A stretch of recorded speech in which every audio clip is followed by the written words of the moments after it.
ಶ್ರೀ ಗುರುಭ್ಯೋ ನಮಃ. ಹರಿ ಓಂ.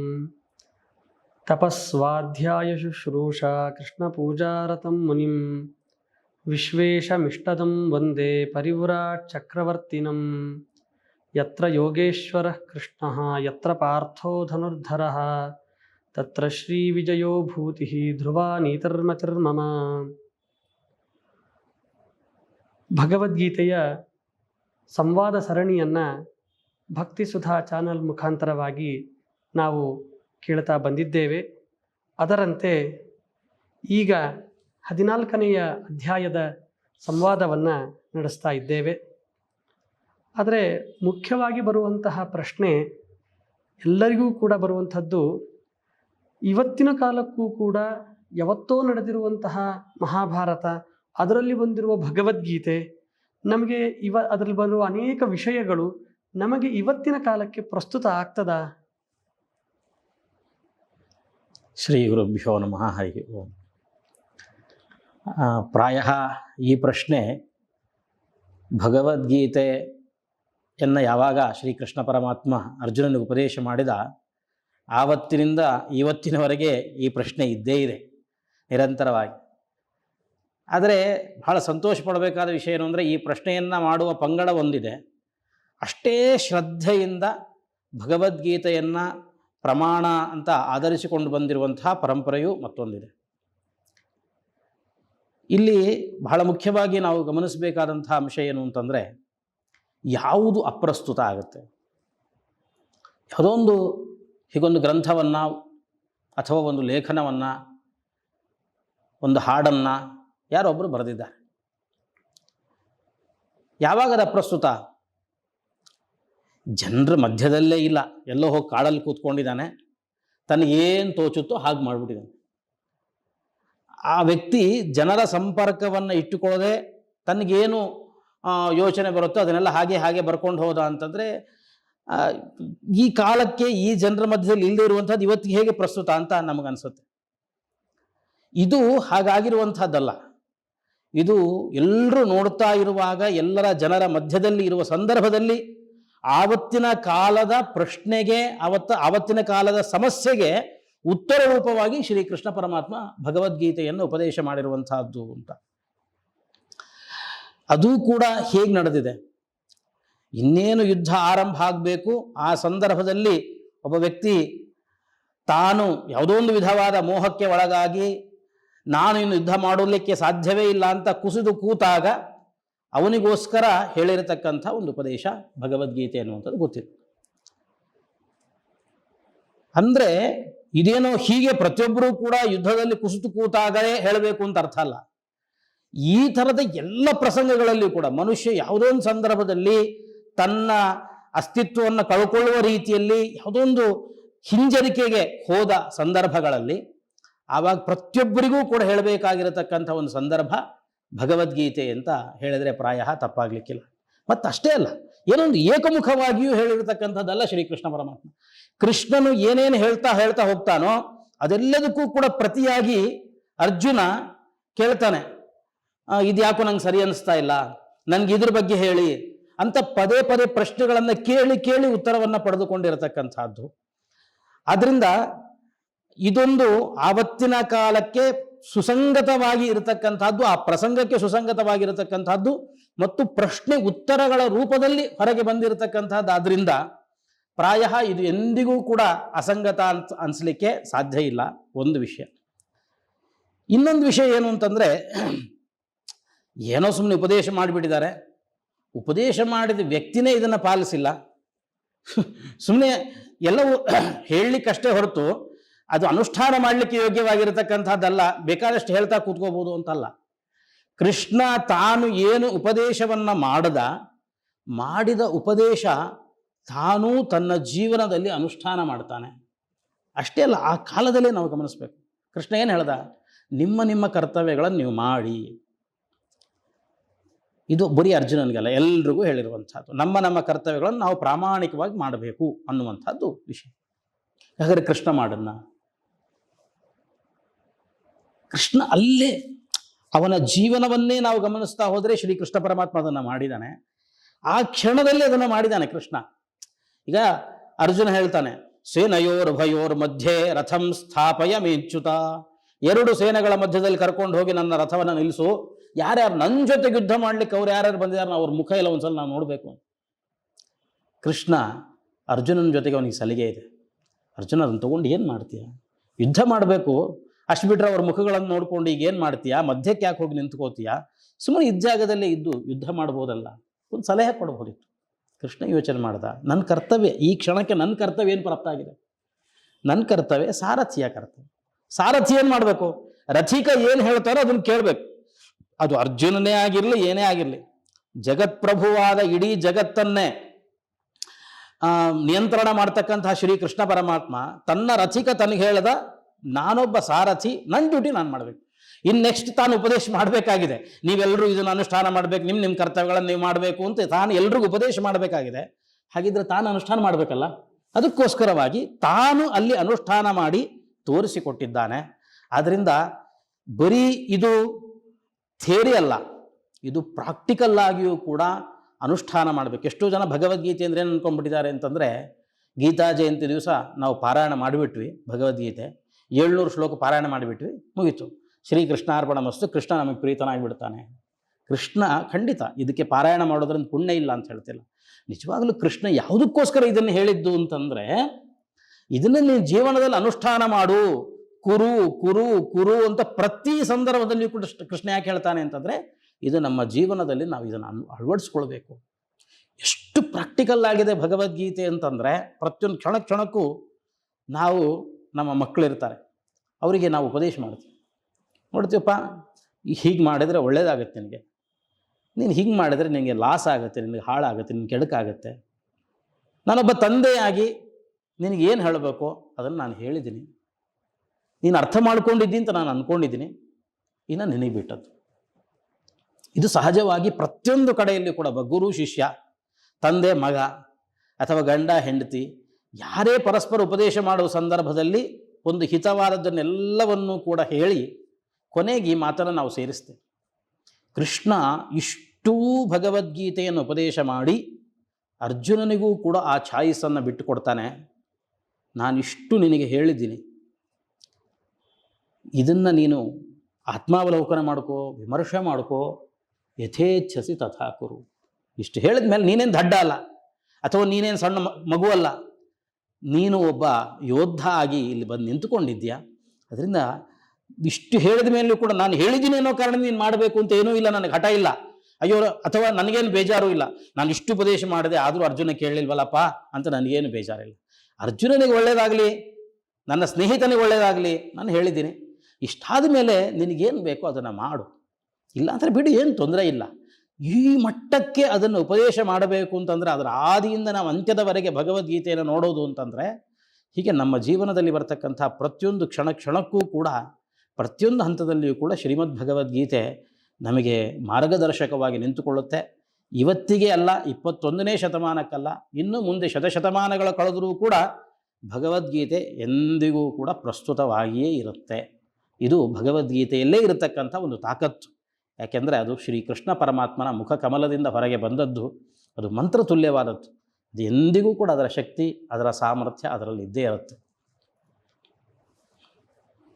ತುಂಬ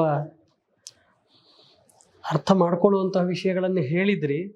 ಆದರೆ ಅದರಲ್ಲಿ ಬರೋ ಒಂದಿಷ್ಟು ವಿಷಯಗಳು ನಮಗೆ ಗೊಂದಲ ಮೂಡಿಸ್ತದೆ.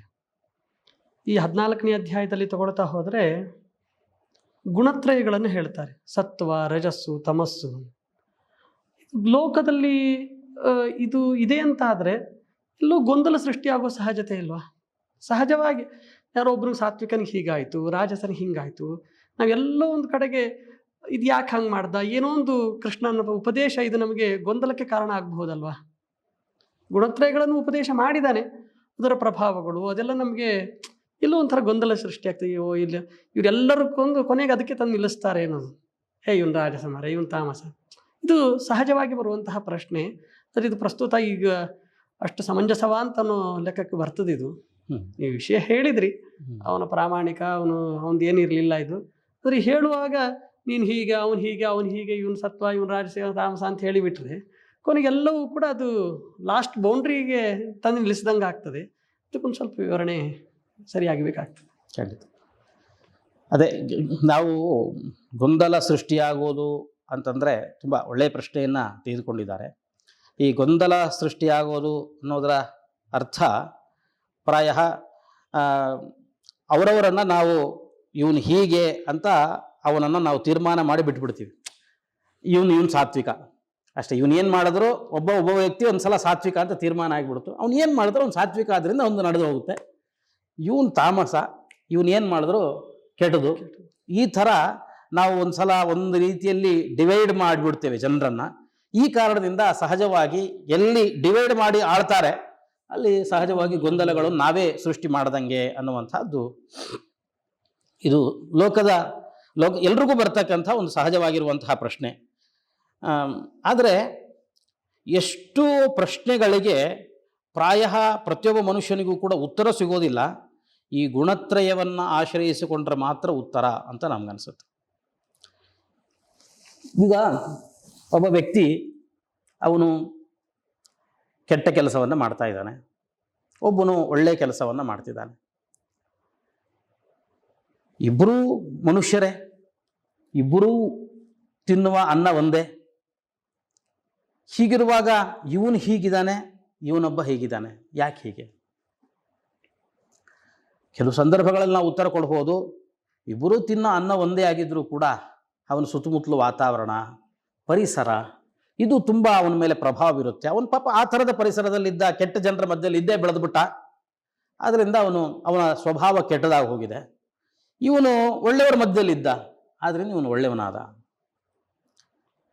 ಆದರೆ ಎಲ್ಲೋ ಕೆಲವು ಕಡೆಯಲ್ಲಿ ಇದನ್ನು ನಾವು ನೋಡ್ಬೋದೇ ಬಿಟ್ಟರೆ ಸಹಜವಾಗಿ ಎಷ್ಟೋ ಸಮಸ್ಯೆಗಳಿಗೆ ಇದು ಉತ್ತರ ಆಗೋದಿಲ್ಲ. ಪರಿಸರ, ವಾತಾವರಣ ಇದ್ಯಾವುದು ಉತ್ತರ ಆಗಲ್ಲ. ಕೆಲವು ಸಂದರ್ಭದಲ್ಲಿ ಒಂದೇ ಒಂದು ಉತ್ತರ ಆಗುತ್ತೆ, ಅದು ಅವನ ನೇಚರ್ ಅನ್ನೋದು ಉತ್ತರ ಆಗುತ್ತೆ. ಈಗ ಪ್ರಹ್ಲಾದ ಅವನು ಎಲ್ಲಿದ್ದ? ಈಗ ಯಾವುದೇ ತಾಯಿಯನ್ನು ನೀವು ಕೇಳ್ರಿ, ಯಾಕ್ರಿ ನಿಮ್ಮ ಮಗ ಇಷ್ಟು ಕೆಟ್ಟವನಿದ್ದಾನೆ? ಯಾವುದೇ ತಾಯಿ, ವೀರಪ್ಪನ ತಾಯಿಯನ್ನು ಹೋಗಿ ನೀವು ಕೇಳಿದ್ರು ಕೂಡ ಆಕೆ ಹೇಳೋದು ಒಂದೇ ಮಾತು, ನನ್ನ ಮಗ ತುಂಬ ಒಳ್ಳೆಯವನು, ಆದರೆ ಸಹವಾಸ ದೋಷ ಸರಿ ಇರಲಿಲ್ಲ, ಆದ್ದರಿಂದ ಹಂಗಾಗ್ಬಿಟ್ಟ. ಅದೇ ವಾಪಸ್ ಇಲ್ಲಿಗೆ ಬಂದರೆ, ಪ್ರಹ್ಲಾದನ ಹತ್ರಕ್ಕೆ ನಾವು ಬಂದರೆ, ಪ್ರಹ್ಲಾದ ಇದ್ದಿದ್ದೆಲ್ಲಿ? ಅವನು ಇದ್ದದ್ದು ದೈತ್ಯರ ಮಧ್ಯದಲ್ಲಿ. ಅವನ ತಂದೆ ಹಿರಣ್ಯಕಶಿಪು ಅವನು ಎಲ್ಲಿ ದೇವರ ನಾಮವನ್ನು ಉಚ್ಚಾರಣೆ ಮಾಡಿಬಿಡ್ತಾನೋ ಅವನನ್ನು ಕೊಂದು ಹಾಕ್ಬಿಡ್ರಿ ಅಂತ ಹೇಳ್ಬಿಟ್ಟಿದ್ದ. ಸ್ವಂತ ತಾಯಿನೇ ಅವನನ್ನ ತಂದೆ ಮಾತನ್ನ ಕೇಳಿಕೊಂಡು ಕೊಲ್ಲಿಕ್ಕೆ ಪ್ರಯತ್ನವನ್ನು ಪಡ್ತಾಳೆ. ಹಿಂಗೆ ಪ್ರತಿಯೊಂದು ಕ್ಷಣಕ್ಕೂ ತನಗೆ ವಿಪರೀತವಾಗಿರತಕ್ಕಂಥ ವಾತಾವರಣ ಇರುವಾಗಲೂ ಕೂಡ, ದೈತ್ಯರ ಮಧ್ಯದಲ್ಲಿ ಇರುವಾಗಲೂ ಕೂಡ ಅವನು ಎಂದಿಗೂ ದೇವರ ಸ್ಮರಣೆಯನ್ನು ಮಾಡೋದನ್ನು ಬಿಡಲಿಲ್ಲ. ಏನಿದಕ್ಕೆ ಕಾರಣ? ಪರಿಸರ ಕಾರಣ ಅಂತ ಹೇಳ್ತೀವ ನಾವು. ಅಂದರೆ ಅದದು ಅವರವರ ಸ್ವಭಾವ ಅಷ್ಟೆ. ಪರಿಸರವೂ ಕಾರಣ ಇಲ್ಲ ಅಂತ ನಾನು ಹೇಳೋದಿಲ್ಲ. ಆದರೆ ಕೇವಲ ಒಂದು ಪರಿಸರ ಕಾರಣ, ಸಹವಾಸ ಕಾರಣ ಅಂತ ಹೇಳಿ ಅವರ ಗುಣಧರ್ಮಗಳನ್ನು ನಾವು ತಿರಸ್ಕಾರ ಮಾಡಲಿಕ್ಕೂ ಆಗಲ್ಲ, ಸ್ವೀಕಾರ ಮಾಡಲಿಕ್ಕೂ ಆಗದೇ ಇರತಕ್ಕಂಥ ಒಂದು ಸ್ಥಿತಿ. ಅಷ್ಟ್ಯಾಕೆ ಒಂದೇ ಮನೆಯಲ್ಲಿ, ಒಂದೇ ಪರಿಸರ, ಒಂದೇ ಮನೆಯಲ್ಲಿ, ಒಂದೇ ತಾಯಿಯ ಹೊಟ್ಟೆಯಲ್ಲಿ ಹುಟ್ಟುಕೊಂಡಿರತಕ್ಕಂಥ ಅಣ್ಣ ತಮ್ಮಂದರು ಇದ್ದಾರೆ. ಒಬ್ಬನ ಸ್ವಭಾವ ಒಂಥರ, ಇನ್ನೊಬ್ಬನ ಸ್ವಭಾವ ಇನ್ನೊಂದು ಥರ ಇದೆ. ಏನಿದಕ್ಕೆ ಕಾರಣ ಅಂತೀವಿ? ಏನು ತಿಂದ ಅನ್ನ ಬೇರೆ ಬೇರೆ ಅಂತೀವ, ಕುಡ್ದ ತಾಯಿ ಹಾಲು ಬೇರೆ ಬೇರೆ. ಒಬ್ಬಳೇ ಒಬ್ಬ ತಾಯಿ, ಅವನೇ ತಂದೆ. ಅದೇ ತಂದೆ ತಾಯಿಯ ಮಕ್ಕಳಲ್ಲಿ ದೊಡ್ಡವನಿಗೆ ಒಂಥರದ ಸ್ವಭಾವ, ಸಣ್ಣವನಿಗೆ ಒಂಥರದ ಸ್ವಭಾವ. ಒಬ್ಬ ತುಂಬ ಬುದ್ಧಿವಂತ ಇದ್ದಾನೆ, ಒಬ್ಬ ಯಾವಾಗಲೂ ನಿದ್ದೆ ಮಾಡುವ ಸ್ವಭಾವ, ಅಥವಾ ಅವನೇನೋ ಕಲಹಪ್ರಿಯ, ಯಾವಾಗಲೂ ಜಗಳ ಆಡುವ ಸ್ವಭಾವ ಅವನದ್ದು. ಇದನ್ನು ನಾವು ಮನೆಗಳಲ್ಲಿ ನೋಡ್ತಿದ್ದೀವಿ. ಏನಿದಕ್ಕೆ ಕಾರಣ? ಇಂಚೂರು ಮುಂದೆ ಹೋದರೆ ಟ್ವಿನ್ಸ್ ಅಂತ ನೋಡ್ತೀವಲ್ಲ, ಅವಳಿ ಮಕ್ಕಳು ಒಂದೇ ಕಾಲಕ್ಕೆ ಹುಟ್ಟಿದ್ದಾರೆ. ಕೆಲವು ಸಲ ಹಿಂಗೂ ಹೇಳ್ಬೋದು, ಅವನು ಹುಟ್ಟಿದ ಕಾಲ ಸರಿ ಇರಲಿಲ್ಲ, ಕಾಲದ ಪ್ರಭಾವ, ಇವನು ಹುಟ್ಟಿದ ಕಾಲ ಸರಿ ಇಲ್ಲ, ಪಾಪ ಜಾತಕದಲ್ಲಿ ಸರಿ ಇರಲಿಲ್ಲ, ಗ್ರಹಗಳು ಅದು ಇದು ಸರಿ ಇರಲಿಲ್ಲ. ಈಗ ಇಬ್ಬರೂ ಒಟ್ಟಿಗೆ ಒಂದೇ ಗರ್ಭಚೀಲದಲ್ಲಿ ಇದ್ದುಕೊಂಡು ಒಂದೇ ಕಾಲಕ್ಕೆ ಒಂದೇ ನಕ್ಷತ್ರದಲ್ಲೇ ಇಬ್ಬರು ಹೊರಗೆ ಬಂದಿರೋದು. ಅವರಿಬ್ಬರಲ್ಲಿಯೂ ಕೂಡ ವಿಚಿತ್ರವಾದಂಥ ಸ್ವಭಾವವನ್ನು ನಾವು ಕಾಣ್ತೀವಿ. ಹಾಗಿದ್ರೆ ಏನಿದಕ್ಕೆ ಕಾರಣ? ಇದಕ್ಕೆ ಕಾರಣ ಅವರಲ್ಲಿರ್ತಕ್ಕಂತಹ ಆ ಗುಣಗಳು, ಸತ್ವ, ರಜಸ್ಸು, ತಮಸ್ಸು ಅನ್ನುವಂತಹ ಈ ಗುಣಗಳು ಈ ಗುಣಗಳನ್ನೇ ಅದಕ್ಕೆ ನಾವು ಕಾರಣ ಅಂತ ಹೇಳಬೇಕೆ ಬಿಟ್ಟರೆ ಮತ್ತೆ ಬೇರೆ ಏನನ್ನೂ ಕೂಡ ಕಾರಣ ಅಂತ ಹೇಳಲಿಕ್ಕಾಗೋದಿಲ್ಲ. ಮತ್ತೆ ಕೆಲವರನ್ನ ಸಾತ್ವಿಕರು, ಕೆಲವರನ್ನ ರಾಜಸರು, ಕೆಲವರನ್ನ ತಾಮಸರು ಅಂತ ವಿಂಗಡಣೆ ಮಾಡಬೇಕಾಗುತ್ತೆ ಅಂತಂದರೆ ಇದೇನು ನಿಂದನೀಯವಾಗಿರುವಂತಹ ಮಾತಲ್ಲ. ಅವರವರಲ್ಲಿರ್ತಕ್ಕಂಥ ಗುಣವನ್ನು, ಅವರಲ್ಲಿರ್ತಕ್ಕಂಥ ಒಂದು ಸ್ವಭಾವ, ಧರ್ಮ, ಅದನ್ನು ಹೇಳ್ತಕ್ಕಂಥ ಒಂದು ಶಬ್ದವೇ ಹೊರತು ಅಥವಾ ಏನೋ ಒಂದು ಹೇಳಿ ಇವನು ನೀಚ, ಇವನು ಉತ್ತಮ, ಇದನ್ನು ಮಾಡ್ತಕ್ಕಂಥದ್ದಲ್ಲ. ಇವನ ಕ್ವಾಲಿಟಿ ಎಂಥದ್ದು ಅನ್ನೋದನ್ನು ಸೂಚಿಸೋದಕ್ಕೋಸ್ಕರ ಸತ್ವ, ರಜಸ್ಸು, ತಮಸ್ಸು ಅನ್ನುವ ಶಬ್ದಗಳನ್ನು ಬಳಕೆ ಮಾಡಿದ್ದಾರೆ ಹೊರತು ಇಲ್ಲಿ ಯಾವುದೇ ವಿಧವಾಗಿರತಕ್ಕಂಥ ವಿಂಗಡಣೆ ಮಾಡತಕ್ಕಂಥದ್ದಾಗಲಿ, ಒಡೆದು ಆಳುವಂತಹ ನೀತಿಯಾಗಲಿ ಇದರಲ್ಲಿ ಏನೂ ಇಲ್ಲ. ನೀವು ಈ ಗುಣತ್ರಯವನ್ನು ಒಪ್ಪಿಕೊಳ್ಳದೇ ಇದ್ದರೆ ಈ ಪ್ರಪಂಚದಲ್ಲಿ ಕಾಣತಕ್ಕಂತಹ ಏನು ವೈವಿಧ್ಯ ಇದೆ, ಏನು ವಿಚಿತ್ರ ವಿಚಿತ್ರ ಸ್ವಭಾವಗಳಿದ್ದಾವೆ, ಇದನ್ನು ಯಾವ ಕಾರಣದಿಂದ ನೀವು ಕೂಡಿಸ್ಲಿಕ್ಕೆ ಸಾಧ್ಯ ಹೇಳಿ? ಅದರಿಂದ ಈ ಗುಣತ್ರಯದ ಆಧಾರದಲ್ಲಿಯೇ ಈ ಸ್ವಭಾವಗಳು ಅನ್ನುವಂಥದ್ದನ್ನು ಹೇಳಬೇಕೆ ಬಿಟ್ಟರೆ ಬೇರೆ ಯಾವ ವಿಧವಾಗಿರತಕ್ಕಂತಹ ಕಾರಣಗಳು ನಮಗೆ ಕಾಣಿಸ್ತಿಲ್ಲ. ಆದ್ದರಿಂದಲೇ ಕೃಷ್ಣ ಪರಮಾತ್ಮ ಈ ಅಧ್ಯಾಯ 14ನೇ ಅಧ್ಯಾಯ ಇದನ್ನು ಗುಣತ್ರಯ ವಿಭಾಗ ಯೋಗ ಅಂತ ಅದರ ಅರ್ಥವನ್ನು ಹೇಳಿ, ಇದನ್ನು ನಾವು ತಿಳ್ಕೊಂಡ್ರೆ ಮಾತ್ರ ನಾವು ಜಗತ್ತನ್ನು ಅರ್ಥ ಮಾಡ್ಕೊಳ್ಳಿಕ್ಕೆ ಸಾಧ್ಯ. ಮೊದಲು ಜಗತ್ತನ್ನು ಅರ್ಥ ಮಾಡ್ಕೋಬೇಕಾದ್ರೆ ಈ ಗುಣತ್ರಯವನ್ನು ಅರ್ಥ ಮಾಡ್ಕೋಬೇಕು. ಇಲ್ಲಾಂದ್ರೆ ಯಾಕೆ ಇವನು ಯಾಕೆ ಹಿಂಗಿದ್ದಾನೆ, ಈ ಮನುಷ್ಯ ಯಾಕೆ ಹಿಂಗಿದ್ದಾನೆ, ಅಥವಾ ಇವನು ಯಾಕೆ ಇಷ್ಟು ಒಳ್ಳೆಯವನಿದ್ದಾನೆ, ಏನಿದಕ್ಕೆ ಕಾರಣ? ನಮಗೆ ಅದು ಸಿಕ್ಕೋದೇ ಇಲ್ಲ. ಆ ಕಾರಣವೇ ನಮಗೆ ಸಿಕ್ಕಲ್ಲ. ಅದು ಸಿಗಬೇಕು. ಈ ಪ್ರಪಂಚವನ್ನು ನಾವು ಮೊದಲು ಅರ್ಥ ಮಾಡ್ಕೋಬೇಕು ಅಂದರೆ ಗುಣತ್ರಯವನ್ನು ಮೊದಲು ಅರ್ಥ ಮಾಡ್ಕೋಬೇಕು.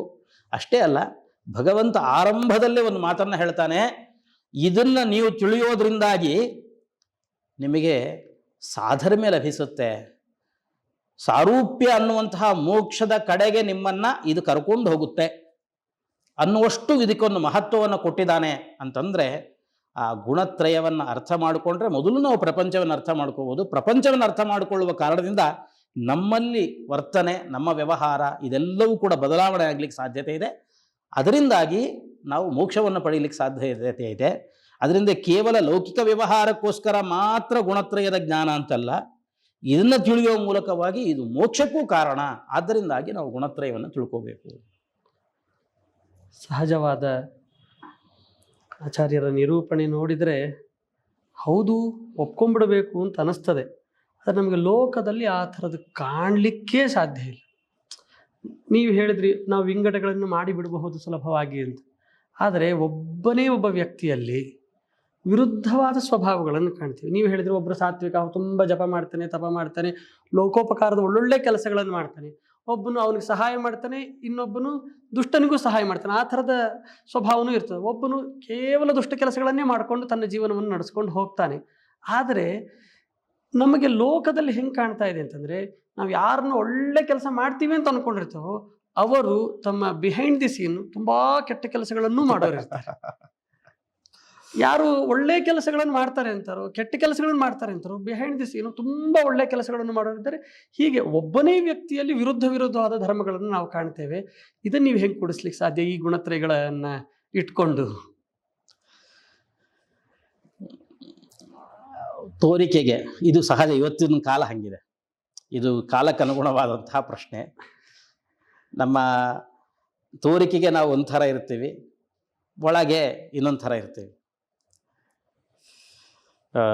ಈ ಪ್ರಶ್ನೆ ಕೇಳ್ತಾಗ ನೆನಪಾಯಿತು, ವಾದಿರಾಜರು ಒಂದು ಸಂದರ್ಭದಲ್ಲಿ ಹೇಳ್ತಾರೆ, ಒಬ್ಬ ವ್ಯಕ್ತಿ ತುಂಬ ಧಾರ್ಮಿಕ ಅಂತ ನಾವು ಹೆಂಗೆ ತೀರ್ಮಾನ ಮಾಡೋದು ಅಂತಂದರೆ, ಆ ವ್ಯಕ್ತಿಯ ಎಲ್ಲೋ ಒಂದು ಕಡೆ 4 ಜನ ಸೇರಿದ್ದಾರೆ, ಎಲ್ಲರೂ ಒಂದು ಯಾತ್ರೆಗೆ ಹೋಗಿದ್ದಾರೆ, ನದಿ ತೀರದಲ್ಲಿ ನೀವೆಲ್ಲ ಕೂತ್ಕೊಂಡಿದ್ದೀವಿ. ಆ ಸಂದರ್ಭದಲ್ಲಿ ಭಾರಿ ದೊಡ್ಡ ದೇವರ ಪೆಟ್ಟಿಗೆ ತೆಗೆದ, ಬೆಳಗ್ಗೆನ ಅರುಣೋದಯ ಕಾಲದಲ್ಲೇ ಎದ್ದು ಪೂಜೆ ಕೂತ್ಕೊಂಡ್ಬಿಟ್ಟಿದ್ದಾನೆ, ಸಂಧ್ಯಾವಂದನೆ ಕೂತ್ಕೊಂಡ್ಬಿಟ್ಟಿದ್ದಾನಪ್ಪ, ಪೂಜೆ ಕೂತ್ಕೊಂಡ್ಬಿಟ್ಟಿದ್ದಾನೆ ಅನ್ನೋ ಕಾರಣದಿಂದ ಅವನನ್ನು ನೀವು ಧಾರ್ಮಿಕ ಅಂತ ತೀರ್ಮಾನ ಮಾಡೋದಲ್ಲ.